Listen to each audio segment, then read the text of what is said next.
Hi, this is Will with My Spiritual Clarity, coming to you with a video about people-pleasing, boundaries, and the holidays. And I'm making this really quick, messy background and all, I don't care, because I don't need to do people-pleasing. That's not true. I still sometimes do it. In fact, kind of often do I do it. I don't claim perfection in this area. But this video is about what is the real root of people-pleasing and poor boundaries, crappy boundaries. How can you have better boundaries?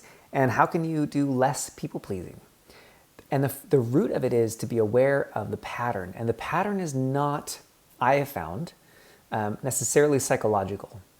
I talk about it as an energetic pattern or a belief pattern. What's the belief that I have going on? So this video is pretty radical. If you've not heard this kind of thing before, you may hate me by the end, you may turn it off.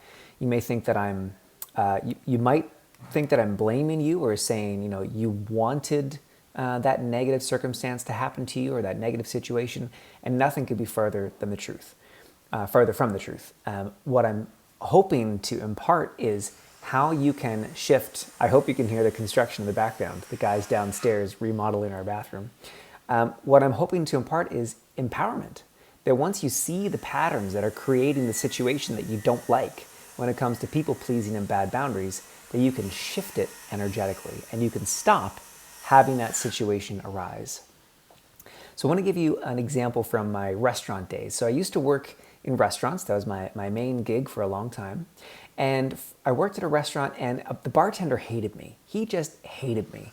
So I was doing all this work to have better boundaries with him and stand up for myself and trying not to do people pleasing and trying not to bend over backwards to make him happy and all these things externally.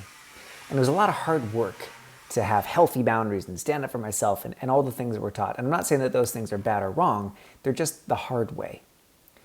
Until one day I was complaining to a colleague and I said, wow, this bartender really hates me. I gotta get better at boundaries because he just treats me like a piece of crap and I need to get better at boundaries. Now, does this sound familiar to the holidays for anyone?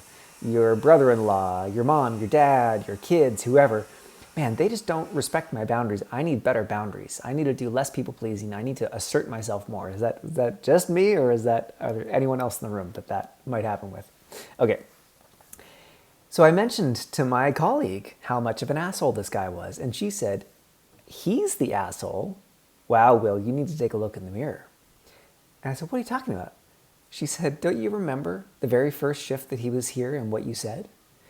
Now, I had inadvertently insulted this man deeply because in my previous restaurants that were not fine dining, it was a favor to the bartender to say, oh, the cocktail doesn't need to be perfect, just give me what you got. And the bartender would say, oh, thank God, and just give you what they had and it was good enough.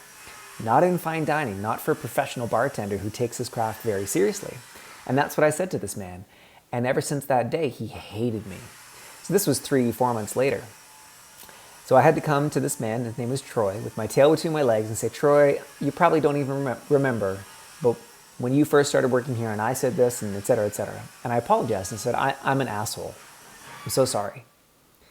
So for me at that time, and this is not necessarily the one that it is for you with your family member, but I had to realize that I was the asshole. So I had a belief that I was right, he's the asshole, he's wrong. In this example, I realized I was the asshole and I was wrong.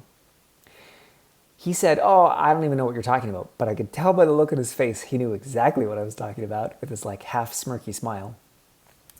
3 days later, he got an offer for a better job at a better restaurant to be the head bartender instead of the second, and I never saw him again. So once I got clear on the belief underneath this need for better boundaries, this need to not do people pleasing, once I got clear on the belief, my reality shifted. Now, for you, it may not be that you're actually the jerk in this scenario. Maybe it probably is a completely different belief. But once you see the belief underneath it, then you can shift the pattern, and then you don't have to work so hard.